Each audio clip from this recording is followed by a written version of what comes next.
Olá, eu sou a Ana e hoje vou falar sobre este livro, A Arte Sem História, Mulheres e Cultura Artística entre os séculos XVI e XX. Eu vou ler o que está aqui na contracapa, que eu acho que é um bom resumo. Este livro é uma reflexão sobre a forma como a história da arte tem vindo a estudar a prática artista feminina, sobretudo na Europa, entre os séculos XVI e XX. Nesse sentido, é também uma história da história da arte, uma história de como a arte produzida por mulheres foi durante tanto tempo ignorada e desvalorizada, ou seja, uma arte sem história. E como nas últimas décadas, na sequência das abordagens feministas, passou a ser também uma arte com história. E depois só a pequena nota biográfica que está aqui da autora, que é Filipa. Então, Filipa Lounge Vicente nasceu em Lisboa em 1972, historiadora, é investigadora no Instituto de Ciências Sociais da Universidade de Lisboa. Doutorou-se na Universidade de Londres em 2000 com uma tese que deu origem ao livro Viagens e Exposições, Dom Pedro V na Europa do século XIX, Prémio Victor de Sá, 2004.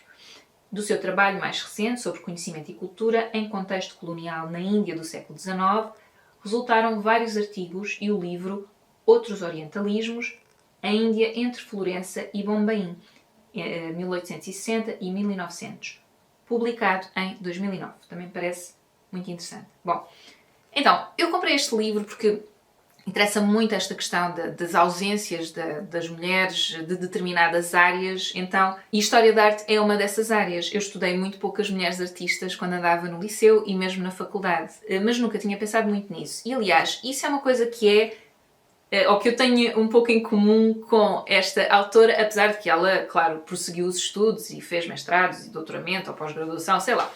É uma académica, não é? Portanto, está num nível bastante diferente. Mas eu acho engraçado porque é igual o comentário que ela faz em relação a só se ter apercebido da pouca presença das mulheres mais tarde, ou quando... eu acho que ela fala nisso, deixem-me ver, eu vou ver aqui os meus apontamentos, estou aqui com o computador em cima da tábua, já sabem, sempre o mesmo case. Exato, eu assinalei na página 9 do livro, apenas ao realizar a pós-graduação em Londres é que se apercebeu da ausência do feminino nas diferentes fases da sua educação, que é muito parecida com a experiência da Maria Luísa Ribeiro Ferreira e do livro As Mulheres na Filosofia, foi um livro que eu falei também aqui. É muito engraçado, são mulheres académicas que estudam nas suas respectivas áreas e que só se apercebem da ausência das mulheres mais à frente. Eu penso que em Londres, eu não tenho a certeza, estou a ver aqui. Agora, eu não tenho a certeza absoluta, eu acho que ela apercebeu-se disto, portanto, esta autora, a Filipa Lounge Vicente, eu acho que ela se apercebeu disso porque na universidade que ela frequentou em Londres, eles tinham, ou se não tinham uma disciplina sobre isso, falavam sobre isso. Sobre a presença ou a ausência das mulheres na história da arte. E então foi quando ela se viu confrontada com essa questão e percebeu em retrospectiva que realmente nunca tinha falado muito sobre isso. E não se tinha sequer apercebido dessa ausência também. Depois tenho aqui mais umas citações, também ainda aqui na parte da introdução. Eu penso que eu estou na parte da introdução, não é? Isto é um bocadinho caótico. Exatamente. Sim, ainda estou... Não. Não, estou nos agradecimentos. Isto está nos agradecimentos da autora. Na página 10, 11 e 13 eu assinalei: este livro é muito mais uma reflexão sobre como é que uma área do conhecimento, uma disciplina das ciências sociais e humanas, como é a história da arte, estudou, pensou e abordou as mulheres artistas e a representação das mulheres na arte. Ela diz que após a preparação para o curso de Musas a Artistas, as Mulheres e a Arte em 2005 na Fundação de Serralves é que lhe surgiu a ideia para este livro. Este livro, aliás, eu não disse, mas é de 2012 e a edição é a Babel. E depois ela diz que este livro foi escrito à margem de qualquer projeto institucional de investigação e que é, sobretudo, um projeto pessoal. E eu acho que se nota um pouco que este livro tem esse lado mais descontraído. Eu senti, em parte... Eu não quero ser injusta. É assim, eu gostei de ler o livro, mas eu senti em algumas partes que ela se repetia, que por ser uma coisa assim muito casual, ou mais... Não é muito casual que eu quero dizer, mas uma escrita mais descontraída. Eu sentia às vezes que andava um pouco para a frente e para trás, o que, comparando com o livro As Mulheres na Filosofia, que é um livro muito mais estruturado e muito mais objetivo. Eu senti que às vezes a subjetividade aqui era muito gritante em alguns pontos. Não tem a ver com subjetividade, desculpem. não tem a ver com subjetividade. Ela fala de questões que são factos. Pronto, a ausência das mulheres, a presença até de algumas obras em arquivo nos museus, mas que não são expostas porque não se estudou as mulheres, era um ciclo vicioso. Não se valorizava o trabalho das mulheres, não se expunha às mulheres, elas não eram estudadas e era assim um ciclo. Acho que há uma exceção, que são as mulheres na Renascença em Itália, também com condicionantes muito próprias, não é? Filhas de artistas, a maior parte das vezes, em que, enfim, há mais estudos sobre essas artistas, mas no geral há pouco, estuda-se pouco. Mas eu senti o livro um pouco confuso, por vezes. E pode ser só uma questão minha, mas senti que era um pouco confuso. E senti que era porque às vezes andava um pouco para a frente, um pouco para trás. Senti que essa casualidade às vezes era inimiga de alguma objetividade, algum resumo, Acho que havia partes que podiam ser um pouco mais curtas, porque lá está, como se repetem essas ideias, achei que não eram necessárias. Senti um pouco isso. Sem dúvida. Acho que é um livro mais fácil de ler, comparativamente com o outro, das Mulheres na Filosofia. Eu comparei com esse porque eu li um a seguir ao outro. Pronto, então faço muito essa comparação. E depois é uma questão muito parecida, só em áreas de estudo diferentes. Mas achei este um pouco mais difícil de ler porque achei um pouco mais fragmentado. Mas depois há assim umas bolsazitas, há assim umas partes em que é bastante objetivo, porque é isso, porque são factos e mete datas e coisas que podem ser facilmente comprovadas também, mas tem muito da opinião pessoal da autora que, sinceramente, era a minha também. Acho que não houve aqui nenhuma altura em que eu discordasse da autora. Bom, vou voltar aqui aos meus apontamentos. Eu não tenho aqui muitos apontamentos neste documento porque tenho os apontamentos ali em papel. Eu vou buscá-los, se calhar, só para o caso de não me estar a lembrar de alguma coisa que pode ser interessante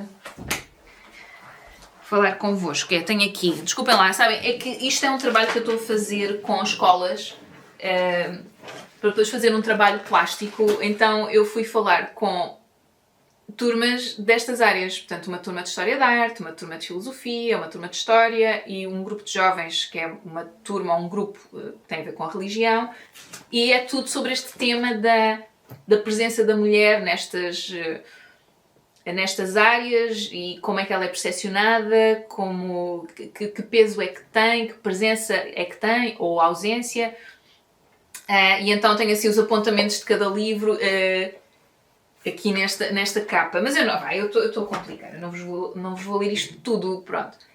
Então, assinalei aqui uma citação da página 20, em que ela diz: ter nascido mulher foi sempre um entrave ao ser artista. A falta de acesso ao ensino artístico ou às possibilidades de viajar, as condicionantes sociais à profissionalização feminina ou o peso das responsabilidades familiares e domésticas.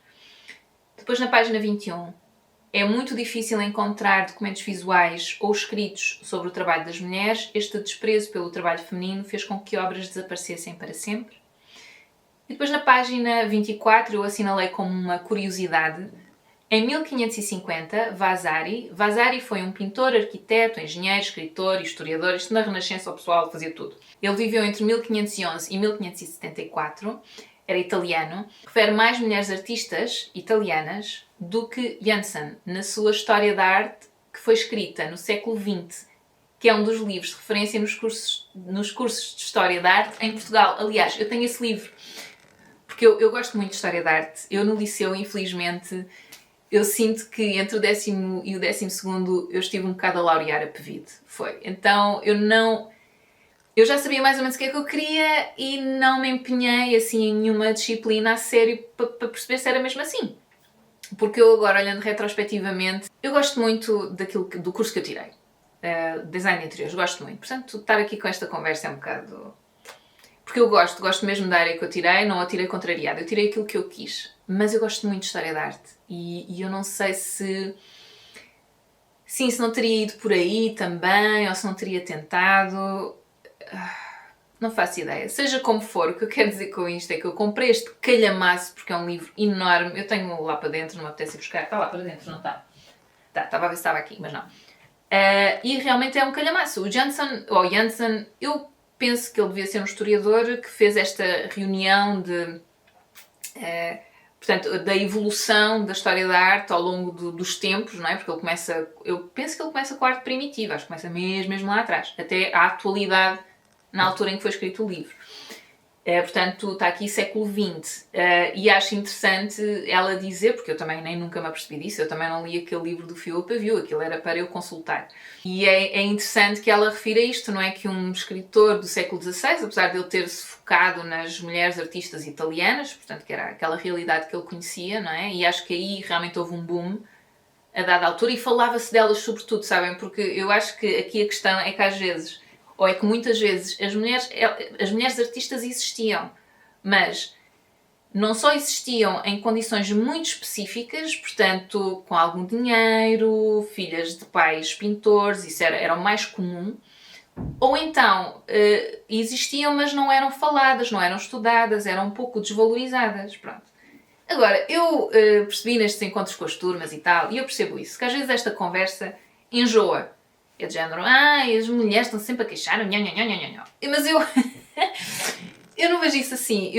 Para já, eu achei interessante estudar para perceber como é que nós somos percepcionadas agora. Porque é que porque é que algumas técnicas são vistas como femininas, como por exemplo as técnicas que eu uso para os meus trabalhos, o crochê, o bordado. Porquê é que isso é assim? E muitas vezes, até mesmo as mulheres que iam para as belas artes, quando lhes foi permitido, porque durante muito tempo nem sequer tinham acesso às universidades, portanto, era-nos negado sequer o acesso à educação. Isso é muito recente. O acesso total e nós tirarmos os cursos que nós quisermos aqui, também é preciso que se diga aqui em Portugal ou aqui no Ocidente, de uma maneira geral, isto é recente. Durante muito tempo nem sequer podíamos, era proibido. Estão a perceber? E mesmo quando era permitido, e eu tenho aqui o exemplo das belas artes em Portugal, em Lisboa. Caramba, não estou a encontrar. Está aqui. Está aqui, finalmente encontrei bolas. Então, para já, eu fiquei a saber algumas coisas que eu não fazia ideia. Então, primeiro que havia mulheres artistas que faziam parte do Grupo do Leão. E que não estão representadas num quadro que é muito conhecido, eu vou pô-lo aqui no vídeo, que é um quadro do columbano Bordal Pinheiro, e é de 1885, sendo que ainda por cima uma das artistas que fazia parte do Grupo do Leão, que era a Berta Ortigão, era discípula dele, era aluna dele. Então isso é extraordinário, nem sequer mereciam, elas existiam, mas não estão representadas nesse quadro sequer.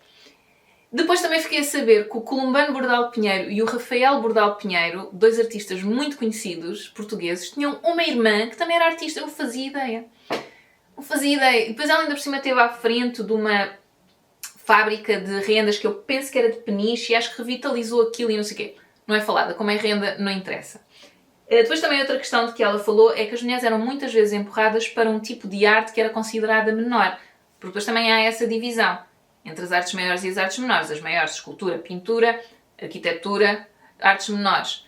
Renda, bordado, cerâmica, tapeçaria, enfim. E nas belas artes eram um pouco empurradas para isso. Não iam todas, nem todas acediam. Até porque depois, no campo da pintura, no curso de pintura, desenhavas o nu.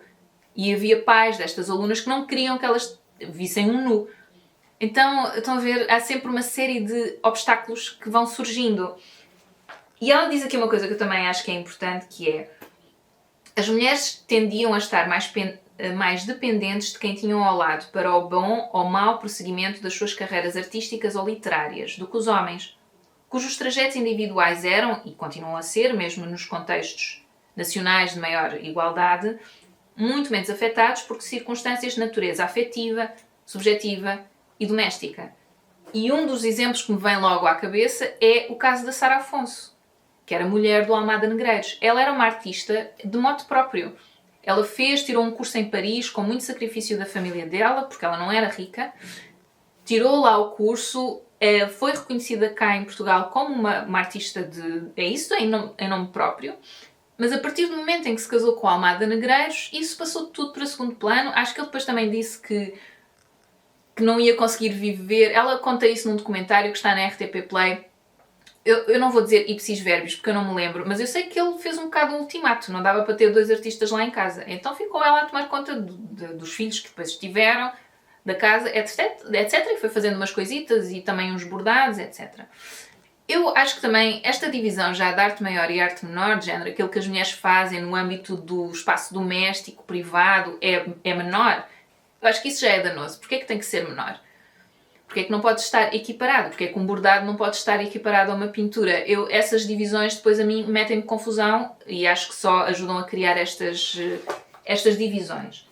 Durante muito tempo, é isso, as mulheres eram impedidas sequer de frequentar os cursos. Depois, quando começaram a ter as universidades femininas, havia essa divisão. Havia aulas que elas não podiam ter, porque era para as proteger, não é? O desenho do nu, então do nu masculino, nem pensar. E não só cá em Portugal, claro, obviamente, em França também, em Londres, portanto, aqueles centros artísticos mais conhecidos, mais importantes. E depois há esta questão também de, na maior parte das vezes, nós mulheres estarmos mais sobrecarregadas com aquelas que são as tarefas domésticas. E eu acho engraçado, porque muitas vezes isso é visto como algo que não é importante, ou como é que eu ia te explicar? Que tipo, então e depois? São horas dos nossos dias, eu não sei como é que é convosco, mas quem trata de coisas da casa, homem ou mulher, sabe que leva tempo, seja porque temos que planificar, seja porque são horas de facto em que tu estás a pendurar a roupa, a recolher a roupa, a passar a ferro, a preparar o almoço ou o jantar, a fazer compras, são horas dos nossos dias. Portanto, tudo isso retira um tempo que eu se calhar podia estar mais focada noutra coisa. É claro que se for partilhado, isso é o ideal. Se essas tarefas forem partilhadas, é óbvio que estamos os dois a jogar o mesmo jogo e estamos a usufruir, ou estamos a ter o mesmo tempo para trabalhar, não é? É muito diferente uma pessoa estar a trabalhar até uma hora e dizer vem almoçar e a pessoa para e vai almoçar de teres que te levantar, teres que começar a preparar, quer dizer, pelo menos uma hora isso demora a fazer, não é? Pronto, é claro que essas coisas, eu acho que desde que haja comunicação, a pessoa divide como acha melhor. Mas acho esquisito que seja desvalorizado quando estamos a falar de tempo efetivo que tu estás a perder, que podias estar a estudar ou a... Pronto, e durante muito tempo as mulheres tinham que... Era a tarefa delas, era isso que estava convencionado, para algumas pessoas ainda é assim e em algumas famílias ainda é assim. Eu sou um bocado da teoria que, por exemplo, estas, agora voltando para a questão da história da arte, estas técnicas que são tidas como mais femininas, como o bordado, como o crochê, etc., apesar de já existirem homens que fazem e tricô, e eu acho que vocês reparem como é que eles são vistos versus como é que nós somos vistas, portanto, uma coisa que nós fazemos desde sempre é desvalorizada. A partir do momento em que um homem faz, parece que tipo, sobe logo de nível. Eu não quero dizer com isto que o que eles fazem, aqueles que eu conheço, que não tem valor, claro que tem. Mas tem tanto valor quanto a outra rapariga que eu já tinha visto a fazer. Mas parece que só por ser um homem a fazer sobe logo o nível do trabalho. Mas isso é uma observação minha, enfim. Mas eu acho que seria muito mais interessante não ter esta divisão, não é? E os homens também não só os homens não se sentirem intimidados por irem para estas artes que são consideradas menores, como, lá está, é aquela questão... Aquilo que eu me tenho apercebido no fundo é que tudo o que é feminino parece que desvaloriza automaticamente. Portanto, tudo aquilo que é considerado como sendo, sei lá, a maquilhagem, a maquilhagem, ou fazer uma técnica dessas, bordado, crochê, tapeçaria, uma coisa mais, enfim, caseira, uma voz mais fina ou mais aguda. Sei lá, há coisas que parece que só por serem femininas desvalorizam logo, automaticamente. E eu li, entretanto, um livro muito interessante, que já é um livro antigo, que foi uma professora que me emprestou, desculpem, já agora vou buscar para vos mostrar, que é este aqui. É isso, é um livro antigo, em segunda mão. Este é da professora, chama-se O Testículo Esquerdo, Alguns Aspectos da Demonização do Feminino, da Clara Pinto Correia. Isto já tem uns aninhos, deixem-me ver já agora.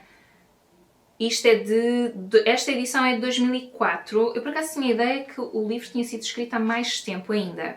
E eu mandei vir um em segunda mão, porque eu quero ter este livro, quero poder arriscá-lo e tal. Este não é meu, portanto está completamente fora de questão. Vou voltar a pô-lo ali, seguro no seu sítio. Mas eu quero ter um para poder arriscar e para poder... E ela fala de uma data de mitos, ideias feitas que existem há tantos anos, percebem? Há milénios e que ainda hoje influenciam as pessoas. É uma questão, enfim, cultural, não é? E essas questões têm peso. Então, nesse sentido, eu acho que é importante falar sobre isso. Porque, por exemplo, e ela fala sobre isso neste livro, desculpem porque eu agora afastei-me do livro, ela fala disso neste livro quando se fala da qualidade. Não, as mulheres não aparecem porque não tinham qualidade. Não, qual qualidade? Para já, quem é que define o que é que tem qualidade numa obra de arte? Não é? Quem é que decide o que é que tem qualidade? Eu não acho que isso seja uma coisa intrínseca. Tu sentes, tu achas que, mas alguém definiu, ok, então o que importa é isto, isto, isto. E quem é que definiu? Se existe um padrão, não é feminino. Estão a perceber? E depois, por outro, então há temas que não são tão importantes. As mulheres tinham mais tendência a pintar naturezas mortas, cenas familiares. Tipo, porquê? Porque estavam em casa, pá. Óbvio. Então isso já não é muito importante. Agora, se for uma cena épica, um quadro gigantesco, num ateliê que uma mulher não frequenta, não é? Portanto, já não vai pintar essa cena épica enorme. Então, está tudo um bocado já, digamos, eu acho viciado. Pronto, agora é claro que, e voltando aqui, estamos em 2022, eu acho que há algumas ideias que persistem, sem dúvida, e acho que continua a existir uma ideia de desvalorizar, e eu ouvi em algumas das turmas que eu acompanho, coisas que eu fiquei mesmo triste, porque percebi que não mudou assim muito. Aquela coisa de, corres, tipo, vou dar um exemplo, não foi os exemplos que eles me deram, mas eu quero salvaguardar a privacidade delas neste caso. Eu falei com rapazes e raparigas e eu acho que o diálogo só é interessante se falar com todos, porque eu pessoalmente acho que o patriarcado é mau para toda a gente. Portanto, existir este padrão que é masculino e sobre o qual nós nos regemos, mesmo que ainda inconscientemente, acho que é mau para todos, porque também um homem ou um rapaz que sai daquilo que é o padrão, sei lá, tem uma voz mais fina ou quer seguir uma carreira que não é tida como tão masculina, ou também sofre da rejeição, também sofre. Portanto, não acho que isso seja bom para ninguém. Okay? Agora, quando depois surgem estas questões de alguém que vem dizer mas não tem tanta qualidade, ou não tem tanto mérito, mas quem é que decide isso? Não é? Qual é a base? Onde é que isso vem? Então aí acho que estamos todos um pouco condicionados. Então se calhar, ok, o condicionamento já existe, as mulheres já têm mais tendência para fazer isto do que para fazer aquilo, então vamos valorizar isso também. Pronto, que é uma coisa de que a filósofa, no livro As Mulheres na Filosofia, desculpem, ela fala disso também, e neste livro a autora, ela também fala nisso, na questão de valorizar o que é o feminino, em vez de tentarmos nós, mulheres, sei lá, pintarmos temas que não nos apetece pintar. E que se nos apetecer, até é ótimo, porque, aliás, neste momento, uma pessoa pinta o que quiser, não é? Mas se calhar uma mulher que tem um filho e que passa pela gravidez e passa por tudo isso, vai querer pintar o seu filho. Acho isso super natural. Isso não deve ser desvalorizado. Não é? Enfim, nós temos bons exemplos de mulheres que são artistas e que portuguesas e que algumas mais famosas do que outras, por exemplo, a Paula Rego e a Vieira da Silva foram mulheres artistas que tiveram sucesso. Curiosamente, as duas saíram de Portugal, pronto, e tiveram uma carreira de sucesso lá fora, mas depois também cá. E eu penso que eram as duas assim de famílias já com alguma capacidade financeira, e isso é relevante, percebem? Há uma série de coisas que informam estas coisas, mas depois há artistas como a Helena Almeida, que era uma artista extraordinária e que foi muito pouco reconhecida cá em Portugal, ou já tardiamente, pelo menos. Então, eu não sei como é que se resolve esta questão. Eu acho que nós já estarmos conscientes desses preconceitos que já existem e tal, pode ajudar a tentar fugir um pouco deles. É claro que ela fala aqui entre o século XVI e o século XX, mas eu vou a um museu cá em Viseu, fui a 2 museus municipais e não há uma mulher artista representada nesses museus. Estamos a falar de, pronto, períodos entre, sei lá, o século XIII ou XIV, dependendo do museu, até o século XX, ok, mas não há justificação ao século XIX, mas havia artistas nessas alturas, a Aurélia de Sousa, por exemplo. Então, acho que devia também ser feito um esforço para ter mulheres artistas representadas nesses museus. Não eram tantas, na altura não se incentivava tanto, aliás, às vezes até se criavam obstáculos para não, pelo menos para não viverem da sua arte. Ok, podes pintar, mas aí no conforto do lar. Mas acho que fazia sentido termos algumas obras representativas cá. Temos um museu que tem obras artísticas feitas por mulheres, que é o Museu Casa da Calçada, que é de uma família, que é a família Keila Amaral. Pronto. Então aí já estão representadas 3, mas depois é esta situação muito específica que era uma família de artistas, vamos lá.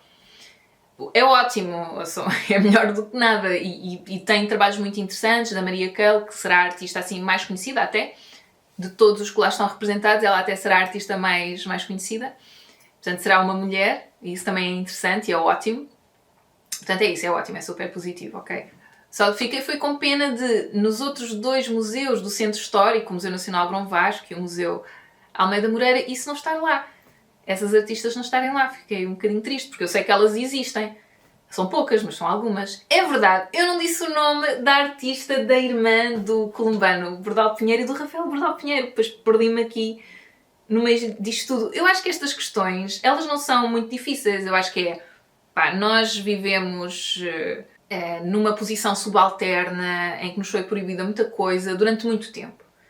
Pronto, podemos só reconhecer isso. É natural que algumas coisas demorem a atualizar. Ou seja, se calhar na lei já está diferente, não é? E nós temos acesso a tudo e podemos votar e podemos frequentar o curso que quisermos e tal, mas em termos de costumes, culturalmente, hão de reparar se isso ainda é assim. Hão de reparar se numa família que tem filhos rapazes e raparigas, se eles são educados da mesma forma. Não é? Se os rapazes... E eu diria que em algumas famílias sim, já se faz isso, que é ótimo, mas sei também em conversas com estas turmas, com quem eu estive, com quem estou a fazer este trabalho, que são miúdos de 16, 15, 16, que noutras não. Mantém-se esta divisão. A rapariga que vai tratar tem que ser ótima na escola e tem que ser ótima em casa. Portanto, eu acho que isso ainda existe. E não é uma coisa de queixinhas e nhonhonhó. Não, é só reconhecer que isso existe. Então o que é que podemos fazer para alterar um pouco essa mentalidade? Agora, queria só dar o nome da irmã deles, porque eu sei que enviei para uma amiga. Porque eu fiquei parva. Eu estudei esta gente toda no liceu e na faculdade e eu não sabia sequer que eles tinham uma irmã que também pintava. Eu fiquei, a sério, passada. Então ela chamava-se Maria Augusta de Prostes Bordalo. Pronto, é isso. Se forem fazer uma pesquisa na internet não encontram quase nada, mas encontram uma página da Wikipédia que me pareceu estar bastante completa, curiosamente. Pronto, ouçam, isto quando o tema é este, eu fico sempre um bocado mais coisa, então saio um bocado daquilo que me trouxe aqui, que é este livro em particular. Eu acho este livro precioso, sobretudo porque disponível para o grande público, que foca depois também no caso nacional, eu acho que não há assim muita coisa. Não tenho a certeza, se calhar até existem outros muito interessantes, se souberem digam-me, mas que eu saiba, não há muita gente a estudar as mulheres na história e na história da arte. Ela fala aqui de muitos nomes que eu não conhecia e de quem nunca tinha ouvido falar, então nesse aspecto é muito rico também. E em relação a isto dos museus, ela diz, não se estudam porque não estão expostos, portanto os quadros das mulheres, não estão expostos porque não se estudam. E então, quando tu estudas História da Arte, e isso foi o que aconteceu comigo, não sei se ainda é assim, tanto no liceu quanto na faculdade, sempre que há para já só estudas praticamente homens, estudas pouquíssimas mulheres. Estou-me a tentar lembrar, eu penso que falámos da Aurélia de Sousa, provavelmente falámos de mais. Mas quando tens aquele artista que representou um movimento, é um artista.